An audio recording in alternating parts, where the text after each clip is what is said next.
আমরা যদি দিনে একটার বেশি মেয়ে পড়াই তাহলে কি আমরা ইউটিউবে সফলতা পাবো? কত বড় হারামি রে, ইউটিউবে দিয়ে মেয়ে ঢুকিয়ে দিলি। আমরা যদি দিনে একটার বেশি ভিডিও আপলোড দিই বা বেশি বেশি ভিডিও আপলোড দিই তাহলে কি আমরা খুব তাড়াতাড়ি সফলতা পাবো, নাকি সেই একই অবস্থা থাকবে? বেশি ভিডিও আপলোড দেওয়ার সুবিধা আছে নাকি নাই, বা বেশি ভিডিও আপলোড দিলে কি চ্যানেল তাড়াতাড়ি বড় হবে নাকি একই থাকবে? কম ভিডিও যারা আপলোড দেবে তাদের চ্যানেল আগে গ্রোথ করবে না যারা বেশি ভিডিও আপলোড দেবে? তো এই ধরনের অনেক কোয়েশ্চেন কিন্তু আপনাদের মাথার মধ্যে আছে। তো আজকে আমি সেই কোয়েশ্চেনগুলো আনসার দেওয়ার চেষ্টা করব। তো চলুন বেশি হাড়পিয়াজি না করে আজকের ভিডিও শুরু করা যাক। সো হেই গাইস, আমি হলাম পর্তুস, আপনারা দেখছেন টেকনিক্যাল প্রস্তুতি ইউটিউব চ্যানেল। তো চলুন আজকের ভিডিও শুরু করা যাক। সবার প্রথম আমি আপনাদেরকে একটি এক্সাম্পল দেখাতে চাই, যেটা দেখলে আপনারা ভিডিওটা খুব ভালোভাবে বুঝতে পারবেন। তো চলে যাচ্ছি সরাসরি আমাদের ভিডিওর দিকে।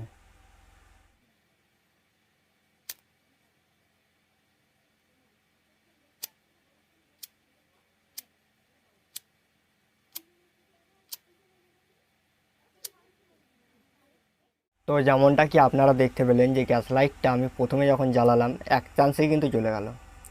তারপরে আমি বারংবার চেষ্টা করার পরে কিন্তু লাইটটিকে একবারও জ্বালাতে পারলাম না। এর কারণ কি? আর আমি প্রথমবার যখন জ্বালিয়েছিলাম সেটিকে সঠিক পদ্ধতিই জ্বালিয়েছিলাম। মানে আমি জানি যে গ্যাস লাইটটা কী করে জ্বালাতে হয়, তাই আমি একবারেতেই জ্বালিয়ে ফেলেছিলাম। তারপরে কিন্তু আমি হাজারবার চেষ্টা করেও জ্বালাতে পারিনি, কারণ আমি ভুল প্রক্রিয়া করছিলাম। তো এরকমই হয় আমাদের ইউটিউবের অনেক ইউটিউবারের মধ্যে। আমরা কি করি, বেশি মেয়ে পটানোর চক্করেতে শালা আবার মেয়ে, মেয়ে ছাড়া কি তোর মাথার মধ্যে কিছু নেই নাকি? আমরা কি করি বেশি ভিডিও আপলোড দেওয়ার চক্করেতে অনেক মানে ফালতু কন্টেন্ট দিয়ে দিই। ফালতু কন্টেন্ট মানে যেগুলো কোনো কাজেই না। আমরা খালি ভাবি যে বেশি কন্টেন্ট কী করে যাবো, যেইটা একটা ভিডিও বোঝানো যেত সেটাকে আমরা ভাগ করে করে 4টি ভিডিও বোঝাচ্ছি। বা মানে যে কন্টেন্টগুলো কোনো কাজের না, আমরা বেশি ভিডিও বানানোর জন্য মাথায় কিছু আসে না, যা এসছে একটি ভিডিও বানিয়ে দিয়েছি। তো এই যে জিনিসটা আমরা করি এটা কিন্তু সম্পূর্ণ ভুল প্রক্রিয়া। আপনি যদি ভাবেন যে বেশি বেশি কন্টেন্ট আপলোড দেবেন আর আপনার ভিডিওটা তাড়াতাড়ি র্যাঙ্কিংয়ে চলে যাবে, এমনটা কোনো দিনই হবে না। বরঞ্চ আপনি 4টে ভিডিও মিলিয়ে মানে 4টে ভিডিওতে গবেষণা করে যদি একটি ভিডিও বানান, সেটা কিন্তু বেশি কাজের।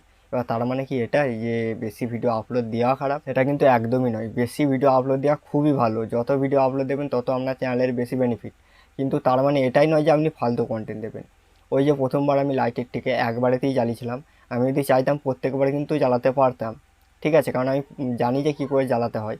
ঠিক সেরকমই আপনারা যেদিন বুঝে নেবেন যে সঠিক কন্টেন্ট কী করে বেছে নিতে হয়, বা ভুলভাল কন্টেন্ট না দিয়ে একটি সঠিক কন্টেন্ট যদি দিতে পারেন, তো আপনি দিনে 4টে কেন যদি 10টা ভিডিও দেন সঠিক কন্টেন্টে, বা 10টা যদি ভালো ভিডিও হয় তাহলে কিন্তু আপনার 10টাই র্যাঙ্কিংয়ে যাওয়ার সম্ভাবনা থাকে। কিন্তু আপনি যদি দিনে 10টা করে ভিডিও আপলোড দিচ্ছেন কিন্তু তার মধ্যে কোনো কন্টেন্ট নেই, সেটা কিন্তু খুবই খারাপ জিনিস। দিনে 10টা দেওয়ার থেকে একটা দেওয়া অনেক ভালো।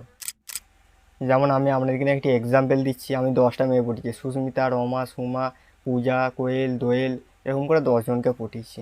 কিন্তু 10জনকে পটানোর পর দেখা গেল যে কেউই আমাকে 1 মাসে রিচার্জ করে দিল না, বা কেউ আমাকে একতারা বিড়ি কিনে দিল না। কিন্তু আমি অনেক রিসার্চ করার পর, অনেক খোঁজাখুঁজি করার পর একটি বড়লোক বাপের ছোটো লোক বেটিকে পটালাম। পটানোর পর দেখা গেলো সে আমাকে প্রত্যেক মাসে রিচার্জ করে দিচ্ছে, দিনে একতারা করে বিড়ি কিনে দিচ্ছে, মাসে 1 প্যাকেট করে সিগারেট, সপ্তাহে একটা করে মদ।